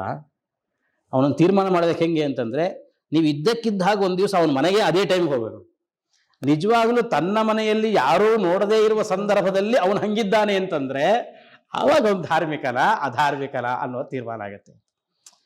ಹಾಗಾಗಿ ಸಾತ್ವಿಕ ಅವನು ರಾಜಸವನೋ ತಾಮಸನೋ ಅನ್ನುವಂಥ ಈ ತೀರ್ಮಾನಗಳು, ಅದನ್ನು ತೀರ್ಮಾನ ಮಾಡಲಿಕ್ಕೂ ಕೂಡ ಅದರದ್ದೇ ಆಗಿರತಕ್ಕಂಥ ಕೆಲವು ಗುಣಧರ್ಮಗಳಿದ್ದಾವೆ. ಅವನು ಹೇಳ್ತಾನೆ, ಕೃಷ್ಣ ಪರಮಾತ್ಮ ಅದರ ಸ್ಪಷ್ಟವಾಗಿ ಸತ್ವದ ಗುಣಗಳು ಹೇಗಿರ್ತಾವೆ, ರಜಸ್ಸಿನ ಗುಣಗಳು ಹೇಗಿರ್ತವೆ, ತಮಸ್ಸಿನ ಗುಣಗಳು, ಅದರ ಪ್ರಭಾವಗಳು ಅದೆಲ್ಲ ಹೇಗಿರ್ತವೆ ಅನ್ನುವಂಥದ್ದು ಅರ್ಥ ಆಗುತ್ತೆ. ಹೀಗೆ ಒಳಗೊಂದು ಹೊರಗಡೆ ಒಂದು ಇದೆಲ್ಲ ಮಾಡ್ತಕ್ಕಂತಹ ಜನರು ಯಾವತ್ತಿಗೂ ಕೂಡ ನಾವು ಅವರು ಹೊರಗಡೆ ಏನಿದ್ದಾರೆ ಅನ್ನೋದರಿಂದ ಯಾವ ವ್ಯಕ್ತಿಯನ್ನು ತೀರ್ಮಾನ ಮಾಡ್ಲಿಕ್ಕೆ ಸಾಧ್ಯ ಇಲ್ಲ. ನಾವು ಅವನು ಸಾತ್ವಿಕನ ಅಂತ ನಾವು ತೀರ್ಮಾನ ಮಾಡಬೇಕು ಅಂತಂದ್ರೆ ನಿಜವಾಗ್ಲೂ ಕೂಡ ಅಂತತಃ ಸ್ವಲ್ಪ ಒಳಗಿಳಿದು ಅವನನ್ನು ನಾವು ತೀರ್ಮಾನ ಮಾಡಬೇಕಾಗತ್ತೆ. ಕೆಲವು ಸಲ ಸಾತ್ವಿಕನಾದವನು ಕೂಡ ಒಳಗೆ ಹೇಗಿದ್ದಾನೋ ಅವನು ಹೊರಗಡೆಯೂ ಅದೇ ಥರನೇ ಇರ್ತಾನೆ. ನಮ್ಮ ಗುರುಗಳಿದ್ರು ಪೇಜಾವರ ಸ್ವಾಮಿಗಳು, ಅವರ ಜೀವನ ಹೇಗೆ ಅಂತಂದರೆ ಅದು ತೆರೆದಿಟ್ಟ ಪುಸ್ತಕ. ಎಲ್ಲರೂ ಹಾಗೆ ಹೇಳ್ತಾರೆ, ತೆರೆದಿಟ್ಟ ಪುಸ್ತಕ. ಯಾಕೆ ತೆರೆದಿಟ್ಟ ಪುಸ್ತಕ ಅಂತಿದ್ವಿ ಅಂತಂದರೆ ಅವರು ಯಾವತ್ತಿಗೂ ಕೂಡ ಕೊಂಡಿ ಹಾಕ್ಕೊಂಡು, ಬಾಗಿಲಿಗೆ ಕೊಂಡಿ ಹಾಕ್ಕೊಂಡು ಒಳಗಡೆ ಕೂತದ್ದು ಅಂತಿಲ್ಲ. ಯಾವ ಕಾಲಕ್ಕೂ ಎಲ್ಲರಿಗೂ ಕೂಡ ಪ್ರವೇಶ. ನೀವು ಅಂಥವರನ್ನು ಅವರು ಒಳಗಡೆ ಒಂದು ಸ್ವಭಾವ, ಹೊರಗಡೆ ಒಂದು ಸ್ವಭಾವ ನೀವು ಊಹಿಸ್ಕೊಳ್ಳಿಕ್ಕೆ ಸಾಧ್ಯ ಇಲ್ಲ. ಯಾಕೆಂದರೆ ಒಳಗಡೆ ಅನ್ನುವಂಥ ಮತ್ತೊಂದು ಮುಖವೇ ಇಲ್ಲ ಅಲ್ಲಿ. ಯಾಕೆಂದರೆ ನೀವು ರಾತ್ರಿ 12 ಆದರೂ ನೇರವಾಗಿ ಅವರ ಕೊಠಡಿಗೆ ಹೋಗ್ಬೋದು, ಒಂದಾದರೂ ಅವರ ಕೊಠಡಿಗೆ ಹೋಗ್ಬೋದು, 4 ಗಂಟೆಗಾದರೂ ಅವರ ಕೊಠಡಿಗೆ ನೇರವಾಗಿ ಹೋಗಿ ಅವರನ್ನು ಮಾತಾಡಿಸ್ಬೋದು. ಯಾವುದೇ ವಿಧವಾಗಿರತಕ್ಕಂಥ ಸಮಸ್ಯೆಗಳಿಲ್ಲ. ಅಂದರೆ ನಾವು ಒಬ್ಬ ವ್ಯಕ್ತಿಯನ್ನು ಕೇವಲ ಅವನ ಹೊರಗಡೆ ಇರತಕ್ಕಂತಹ ಗುಣಧರ್ಮಗಳಿಂದ ಇವನು ಸಾತ್ವಿಕ, ರಾಜಸ, ತಾಮಸ ಅಂತ ನಾವು ತೀರ್ಮಾನ ಮಾಡಲಿಕ್ಕೆ ಸಾಧ್ಯ ಇಲ್ಲ. ಸ್ವಲ್ಪ ಪರೀಕ್ಷೆ ಮಾಡಬೇಕು. ಆ ಪರೀಕ್ಷೆ ಮಾಡಿದಾಗ ನಿಜವಾಗ್ಲೂ ಕೂಡ ಆ ಗುಣ ಅವನಲ್ಲಿ ಇದೆ ಅಂತ ನಮಗೆ ತೀರ್ಮಾನ ಆದರೆ ಮಾತ್ರ ಅವನು ಸಾತ್ವಿಕ, ಇವನು ರಾಜಸ, ಇವನು ತಾಮಸ ಅಂತ ನಾವು ತೀರ್ಮಾನ ಮಾಡಬಹುದೇ ಹೊರತಾಗಿ ಬೇರೆ ಇದರಿಂದ ಅಲ್ಲ. ಹಾಗಾದರೆ ಹೇಗೆ ತೀರ್ಮಾನ ಮಾಡ್ಬೋದು? ಸತ್ವಗುಣ ಇವನಲ್ಲಿದೆ ಹೇಗೆ ತೀರ್ಮಾನ ಮಾಡ್ಬೋದು? ಸತ್ವಂ ತತ್ರ ನಿರ್ಮಲತ್ವಾತ್ ಪ್ರಕಾಶಕ ಮನಾಮಯಂ ಸುಖ ಸಂಗೇನ ಬಧ್ನಾತಿ ಜ್ಞಾನ ಸಂಗೇನ ಚಾನಘ. ಇವರು ಹೇಗಿರ್ತಾರೆ ಅಂತಂದರೆ ಇವರ ಸ್ವಭಾವ ಯಾವತ್ತಿಗೂ ಕೂಡ ಜ್ಞಾನದ ಕಡೆಗೆ ಹಾತುರಿತಾ ಇರುತ್ತೆ. ಜ್ಞಾನವನ್ನು ಪಡೆದುಕೊಳ್ಳುವ ಬಗೆ ಹೇಗೆ, ಮತ್ತು ಅವರು ಒಂದು ಸಾತ್ವಿಕವಾಗಿರತಕ್ಕಂಥ ಸುಖವನ್ನು ಅನುಭವಿಸುವಂಥ ಒಂದು ಸ್ವಭಾವದವರು ಇರ್ತಾರೆ. ಅಂದರೆ ಈ ಸತ್ವಗುಣದವರು ಒಳಗೊಂದು ಹೊರಗಡೆ ಒಂದು ಅನ್ನುವ ಈ ಸ್ವಭಾವವೇ ಅವರಲ್ಲಿ ಇರಲ್ಲ. ಇದು ಸತ್ವ ಗುಣದ ಒಂದು ಅಭಿವ್ಯಕ್ತಿಯ ಸ್ವಭಾವ. ನೀವು ಅವರ ಎದುರುಗಡೆ ಎಷ್ಟೇ ಹಣ ಇಡಿ ಅಥವಾ ಹಣ ಇಡದೇ ಇರಿ, ತಾನು ಏನು ನಮಗೋಸ್ಕರ ಮಾಡಬೇಕು ಅದನ್ನು ಮಾಡೇ ಮಾಡ್ತಾಳೆ. ಉದಾಹರಣೆಗೆ ಪ್ರತಿಯೊಬ್ಬ ತಾಯಿ ಮಾಡ್ತಾಳೆ. ತಾಯಿ ಏನೇ ಕರ್ತವ್ಯಗಳನ್ನು ತಾನು ಮಾಡಿದರೂ ಕೂಡ ಆಕೆ ಎಂತಹ ದುಷ್ಟಿಯೇ ಆಗಿರಲಿ, ಆದರೆ ತನ್ನ ಮಗನ ವಿಚಾರಕ್ಕೆ ಬಂದಾಗ ಆಕೆ ಸಾತ್ವಿಕಳು ಅಂತ ನಾವು ಹೇಳ್ಬೋದು. ಯಾಕೆಂತಂದ್ರೆ ಮಗ ಮುಂದೇನೋ ನನಗೆ ಮಾಡ್ತಾನೆ ಅಂತಲೋ ಏನೋ ಮಾಡೋದಿಲ್ಲ ಅಂತಲೋ ಮಾಡೋದಿಲ್ಲ, ಸಹಜವಾಗಿ ತಾನು ತಾಯಿ ಅನ್ನೋ ಕಾರಣದಿಂದ ಮಾಡುವಂಥ. ಹಾಗೆ ಕೆಲವು ಗುರುಗಳು, ಜ್ಞಾನಿಗಳು, ಸಾತ್ವಿಕರು ಆ ಥರದ ಸ್ವಭಾವದಲ್ಲಿ ಇರ್ತಾರೆ. ಎದುರುಗಡೆ ತರುವವನು ತನ್ನ ತಾಂಬೂಲ ತಟ್ಟೆಯಲ್ಲಿ ಏನು ತಂದಿಟ್ಟಿದ್ದಾನೆ ಅಂತ ನೋಡಿ ಕೆಲಸಗಳನ್ನು ಮಾಡುವವರಲ್ಲ. ಅವರು 4 ಜನಕ್ಕೆ ಒಳಿತಾಗಲಿ ಅನ್ನುವ ಕಾರಣದಿಂದಾಗಿ ಆ ಥರದ ಕ್ರಿಯೆಗಳನ್ನು ಮಾಡುವವರಾಗಿರ್ತಾರೆ. ಅವ್ರನ್ನ ಹೇಳ್ತಾನೆ ಸಮಲೋಷ್ಟಾಶ್ಮ ಕಾಂಚನ ಅಂತ, ಇದೇ ಮಾತನ್ನು ಹೇಳ್ತಾನೆ ಕೃಷ್ಣ. ಅಂದರೆ ಅವರ ಎದುರುಗಡೆ ನೀವು ಕಾಂಚನವನ್ನು ಇಡಿ, ಬಂಗಾರವನ್ನು ಇಡಿ, ಅಥವಾ ಅದನ್ನು ನೀವು ಬಂಗಾರ ಇಟ್ಟರೂ ಕೂಡ ಅವರಿಗೆ ಅದು ಹೆಂಗೆ ಕಾಣಿಸುತ್ತೆ ಅಂತಂದರೆ, ಏನು ಇದನ್ನು ತೊಗೊಂಡು ಏನು ಮಾಡೋದಿದೆ, ಇದೇನು ನಾನು ಹೋಗಬೇಕಾದ್ರೆ ಪರಲೋಕಕ್ಕೆ ಪ್ರಯಾಣ ಮಾಡ್ಬೇಕಾದ್ರೆ ಇದನ್ನು ತೊಗೊಂಡು ಹೋಗ್ತೀನ ನಾನು? ಅದರ ಒಂಥರ ಕಲ್ಲು ಮಣ್ಣುಕ್ಕೆ ಸಮಾನವಾಗಿ ಬಂಗಾರವನ್ನು ನೋಡತಕ್ಕಂಥ ಸ್ವಭಾವದವರಾಗಿರ್ತಾರೆ. ಹೀಗೆ ಅವರ ಸ್ವಭಾವವನ್ನು ಕೇವಲ ಒಂದ್ಸಲ ನೋಡೋದ್ರಿಂದ ಖಂಡಿತ ಯಾವುದನ್ನು ನಾವು ತೀರ್ಮಾನ ಮಾಡಲಿಕ್ಕೆ ಬರೋದಿಲ್ಲ. ಅವರ ಹತ್ತಿರಕ್ಕೆ ಹೋಗಿ ಅವರನ್ನು ಸ್ವಲ್ಪ ನಿಧಾನವಾಗಿ ಗಮನಿಸಿದಾಗ ಅವರ ಒಳಗಡೆ ಏನವರು, ಯಾರೂ ಇಲ್ಲದೇ ಇದ್ದಾಗ ಏನವರು. 4 ಜನ ನೋಡುವಾಗ ಅವರೇನು ಅಂದರೆ ಎಲ್ಲರೂ ಒಂದೇ ಥರನೇ, 4 ಜನ ನೋಡುವಾಗ ಎಲ್ಲರೂ ಪ್ರದರ್ಶಕರೇ ಆಗಿರ್ತಾರೆ. ಆದರೆ ಯಾರೂ ಇಲ್ಲದೇ ಇದ್ದಾಗ ಅವರ ಸ್ವಭಾವ ಹೇಗೆ, ಅವರ ಗುಣಧರ್ಮಗಳೇನು, ಅದರ ಆಧಾರದಲ್ಲಿ ಆ ಗೀತೆಯಲ್ಲಿ ಹೇಳಿರತಕ್ಕಂಥ ಸತ್ವ ಅನ್ನೋ ಗುಣವನ್ನು ಹೇಗೆ ಗಮನಿಸಬೇಕು, ರಜಸ್ಸು ಗುಣ ಅನ್ನುವಂಥದ್ದನ್ನು ಇದನ್ನು ಹೆಂಗೆ ಗಮನಿಸಬೇಕು, ತಮಸ್ಸು ಇದರ ಸ್ವಭಾವ ಹೇಗಿರುತ್ತೆ, ಇದನ್ನೆಲ್ಲವನ್ನು ಕೂಡ ಕೆಲವು ಸಲ ಆ ಥರದ ಜ್ಞಾನಿಗಳು ಇರ್ತಾರೆ. ಹೊರಗಡೆ ನೋಡುವಾಗ ಏನೋ ಯಾವಾಗಲೂ ಸುಮ್ಮನೆ ಮಲ್ಕೊಂಡು ಹಾಗೆ ಈ ಥರದವ್ರು ಇರ್ತಾರೆ. ಇದೆಲ್ಲ ತಮಸ್ಸಿನ ಗುಣ ಅಂತ ಹೇಳ್ತಾನೆ. ಆದರೆ ಒಳಗಡೆನೇ ಚಿಂತನೆ ಮಾಡ್ತಕ್ಕಂಥವ್ರು ಆಗಿರ್ತಾರೆ. ಉಪನಿಷತ್ತಲ್ಲಿ ರೈಕ್ವ ಅನ್ನುವ ಮುನಿಯ ಕಥೆಯನ್ನು ನಾವು ಕೇಳ್ತೇವೆ. ಆ ರೈಕ್ವನನ್ನು ನೋಡಿದ್ರೆ ಏನು ಕಜ್ಜಿ ಮೈಯಲ್ಲೆಲ್ಲ ಕಜ್ಜಿ ತುರಿಸ್ಕೊಂಡು ಇವನು ಅನಾಮಯಂ ಅಂತ ಇಲ್ಲಿ ಹೇಳ್ತಾರೆ. ಅಂದ್ರೆ ಅವರು ರೋಗಿಷ್ಠರಾಗಿರೋದಿಲ್ಲ. ಆದ್ರೆ ರೈಕೋಮುನಿ ಅವನು ರೋಗಿಷ್ಠ, ಕಜ್ಜಿ ಮೈಯೆಲ್ಲ ತುರಿಸ್ಕೊಂಡು ಕೂತಿರ್ತಾನೆ. ಆದ್ರೆ ಅವನಂತಹ ಜ್ಞಾನಿ ಇನ್ಯಾರು ಇರಲ್ಲ. ಅಂದ್ರೆ ಮುಚ್ಚಿದ ಕೆಂಡದ ಹಾಗೆ ಬಧಿರರಂತಿಪ್ಪೋರೋ ನೋಳ್ಪ ಜನಕ್ಕೆ ಅಂತ, ಅವರು ನೋಡುವವರಿಗೆ ಮೂಕ ಬಧಿರರು ಅನ್ನೋ ಥರ ವರ್ತಿಸ್ತಾ ಇರ್ತಾರೆ. ಅದರಿಂದ ಅವರನ್ನ ಹೀಗಿದ್ದಾರೆ ಅನ್ನೋ ಕಾರಣ ನಮ್ಮ ಎಲ್ಲ ದಾಸರುಗಳ ಕಥೆ ಹೀಗೆ ಬರುತ್ತೆ. ಅವರ ಜೀವನದ ಕಥೆಗಳನ್ನು ನಾವೆಲ್ಲ ಕೇಳುವಾಗ ಏನೂ ಗೊತ್ತಿಲ್ಲದ ಒಬ್ಬ ದಡ್ಡ ಅನ್ನೋ ಥರ ಅವ್ರ ಜೀವನ ನಡೀತಾ ಇರುತ್ತೆ. ಅಥವಾ ಇದನ್ನ ನಾವು ಆರಂಭದಿಂದಲೂ ನೋಡಬಹುದು. ಅದರಿಂದ ಕೇವಲ ಹೊರನೋಟಕ್ಕೆ ಅವರು ಹೇಗಿದ್ದಾರೆ ಅನ್ನುವಂಥದ್ದು ಮುಖ್ಯ ಅಲ್ಲ, ಅವರ ಒಳಗಡೆಯಿಂದ ಅವರು ಏನಿದ್ದಾರೆ ಅನ್ನೋದರ ಆಧಾರದಲ್ಲಿ ಈ ಗುಣತ್ರಯ ಅನ್ನುವಂತಹದ್ದು ಆಧಾರವನ್ನ ಪಡೆದುಕೊಂಡಿರುತ್ತೆ ಅಂತ. ನೀವಿಷ್ಟೆಲ್ಲ ನಿರೂಪಣೆ ನೋಡಿದ್ರೆ ಇವತ್ತಿನ ಎಲ್ಲ ರಾಜಕಾರಣಿಗಳನ್ನು ಆ ರೀತಿನೂ ತೂಗು ಹಾಕಿ ನೋಡ್ಬೋದು ಅಂತ ಅನಿಸ್ತದೆ ನಾವು. ಯಾಕಂದ್ರೆ ಕೆಲವೊಬ್ರು ಒಳ್ಳೆ ಕೆಲಸಗಳನ್ನು ಮಾಡ್ತಾರೆ, ಆದರೆ ಬಿಹೈಂಡ್ ದಿ ಸೀನ್ಸ್ ತುಂಬ ವಿರುದ್ಧವಾಗೂ ಇರ್ತಾರೆ. ನಾವು ಅವ್ರ ಹತ್ತಿರಕ್ಕೆ ಹೋದಾಗ ಮಾತ್ರ ನಮಗಿದರ ಸ್ವಭಾವಗಳು ಪರಿಚಯ ಆಗಬಹುದು ಅಂತ ಅನಿಸ್ತದೆ. ಆದರೆ ಇದನ್ನು ಮೀರಿದ ವ್ಯಕ್ತಿಗಳಿದ್ದಾರಾ ಇವತ್ತಿನ ಲೋಕದಲ್ಲಿ? ಅಂದರೆ ಗುಣತ್ರಯಗಳನ್ನು ಮೀರಿ ನಿಂತಿರತಕ್ಕಂತಹ ವ್ಯಕ್ತಿಗಳು ಸಿಗ್ತಾರಾ? ಅದು ಸಿಗಲ್ಲ ಅಂತ ಆದರೆ ಅಥವಾ ಇರೋರಲ್ಲಿ ಅವಾಗವಾಗಾದರೂ ಅಭಿವ್ಯಕ್ತಿಗಳಾಗತ್ತಾ ಈ ಗುಣಗಳು? ಗುಣತ್ರಯಗಳನ್ನು ಮೀರಿರೋ ಥರ ಆದರೂ ಕೆಲವೊಂದು ಸಂದರ್ಭದಲ್ಲಿ ಆದರೂ ನಡ್ಕೊಳ್ಳೋ ಥರ ಇವರು ಜನರು ನಮ್ಗೆ ಇವತ್ತು ಯಾರು ಕಾಣ್ಲಿಕ್ಕೆ ಸಿಗಬಹುದಾ ಆ ಥರದ ವ್ಯಕ್ತಿಗಳನ್ನು? ಯಾಕಂದರೆ ಪರಮಾತ್ಮ ಉಪದೇಶ ಮಾಡಿದ್ದಾನೆ ಅಂತ ಆದಮೇಲೆ ಅದು ಎಲ್ಲಾದರೂ ಒಂದು ಕಡೆಗೆ ಸಿಗಬೇಕಲ್ಲ. ಈಗ ಅರ್ಜುನನ್ ಥರ ಎಲ್ಲರೂ ಸಿಕ್ಕಿಬಿಡ್ತೀವಿ ನಾವು ಸುಲಭವಾಗಿ. ಆದರೆ ಗುಣತ್ರಯಗಳನ್ನು ಉಪದೇಶ ಮಾಡಿದ ಮೇಲೆ ಆ ಥರದ ಉಪದೇಶವನ್ನು ಪಡೆದಿರ್ತಕ್ಕಂಥವ್ರು ಅದರಂತ ಅನುಷ್ಠಾನ ಮಾಡ್ಕೊಂಡಿರೋರು ಜಗತ್ತಿಗೆ ಇವತ್ತಿಗೆ ಕಾಣಸಿಕ್ಕರೆ ಅವ್ರು ಹೀಗೆ ಮೀರಿದ್ದಾರೆ, ನಾವು ಅದ್ರ ಬಗ್ಗೆ ಪ್ರಯತ್ನ ಪಡಬಹುದು ಅನ್ನೋ ಸಂದೇಶ ಲೋಕಕ್ಕೆ ಒಬ್ಬ ರೋಲ್ ಮಾಡೆಲ್ ಅಥವಾ ಯಾವುದಾದ್ರೂ ಕಾಲಕ್ಕಾದರೂ ಸಿಗಬಹುದಾ ಅವರು ಅಂತ? ಇದು ಸ್ವಲ್ಪ ಉತ್ತರ ಕೊಡಲಿಕ್ಕೆ ಕಷ್ಟ. ಯಾಕೆಂದರೆ ಒಬ್ಬರ ಹೆಸರನ್ನು ನಾವು ಹೇಳಿದ್ರೆ, ಇವರು ಹೀಗಿದ್ದಾರೆ ಅಂತ ನಾವು ಹೇಳಿದರೆ, ಅವಾಗ ಹಾಗಾದರೆ ಇನ್ನೊಬ್ಬರು ನಾವು ಹೀಗಿಲ್ವಾ, ನಮ್ಮ ಗುರುಗಳು ಹೀಗಿಲ್ವಾ ಅಂತ ಅನಿಸ್ಲಿಕ್ಕೆ ಆರಂಭ ಆಗುತ್ತೆ. ಆದರೆ ನಾನು ಹಿಂದಿನ ನಿಮ್ಮ ಪ್ರಶ್ನೆಗೆ ಉತ್ತರವನ್ನು ಕೊಡ್ತಾ, ನಮ್ಮ ಗುರುಗಳು ಪೇಜಾವರ ಸ್ವಾಮಿಗಳು ವಿಶ್ವೇಶತೀರ್ಥ ಶ್ರೀಪಾದಂಗಳವರು ಹೀಗಿದ್ದರು ಅಂತ ನಾನು ಹೇಳಿದೆ. ಇವರು ನಮ್ಮ ಕಾಲದ ಘಟ್ಟದಲ್ಲಿ ನಾವು ಕಂಡಿರತಕ್ಕಂಥವ್ರು. ಹಾಗೆ ತುಂಬ ಜನ ಇದ್ದಾರೆ. ಅದನ್ನು ಒಬ್ಬರನ್ನ ಅಂತ ಹೀಗೆ ಹೆಸರಿಸಲಿಕ್ಕೆ ಸಾಧ್ಯ ಇಲ್ಲ. ಇನ್ನೂ ಈ ಕಲಿಕಾಲ ಅಷ್ಟು ಘೋರವಾಗಿರತಕ್ಕಂಥ ಕಲಿಕಾಲ ಆಗಿಲ್ಲ. ಇವತ್ತಿಗೂ ಕೂಡ ಅಂತಹ ಸಾತ್ವಿಕರಾಗಿರತಕ್ಕಂಥ ಗುರುಗಳು, ಜ್ಞಾನೋಪದೇಶಕರು ನಮ್ಮ ಸುತ್ತಮುತ್ತಲು ಎಷ್ಟೋ ಜನ ಅಂಥವ್ರು ಇದ್ದಾರೆ. ಪ್ರಾಯ ನಾವೆಲ್ಲರೂ ಕೂಡ ಅದನ್ನು ಹೇಳ್ಕೊತಿರ್ತೀವಿ, ಇಂಥವ್ರು ಇರೋದ್ರಿಂದಲೇಪ ಕಾಲಕ್ಕೆ ಮಳೆ ಬೆಳೆ ಎಲ್ಲ ಆಗ್ತಾ ಇದೆ ಅಂತ. ಅದನ್ನ ಎಷ್ಟೋ ಜನ ಅವು ಎಂಥವ್ರಾಗಿರ್ತಾರೆ ಅಂತಂದ್ರೆ, ನಾವು ಇತ್ತೀಚೆಗೆ ನೋಡಿರುವಂತಹದ್ದು, ಯಾರೋ ಒಬ್ಬ ಆಟೋದವನು, ಅವನ ಆಟೋದಲ್ಲಿ ಯಾರೊಬ್ರು ದುಡ್ಡು ಬಿಟ್ಟು ಹೋದ್ರೆ, ಇಷ್ಟು ದುಡ್ಡು ಬಿಟ್ಟು ಹೋಗಿದ್ದಾರೆ ಪಾಪ ಅಂತ ತುಂಬಾ ಕಷ್ಟಪಟ್ಟು ಹೋಗಿ ಅವರಿಗೆ ತಲುಪಿಸಿದವನು. ವಾಸ್ತವಿಕವಾಗಿ ಅಂತಹ ಜನರಲ್ಲಿ ಅವ್ರಿಗೆ ದುಡ್ಡಿನ ಅವಶ್ಯಕತೆ ಇರುತ್ತೆ.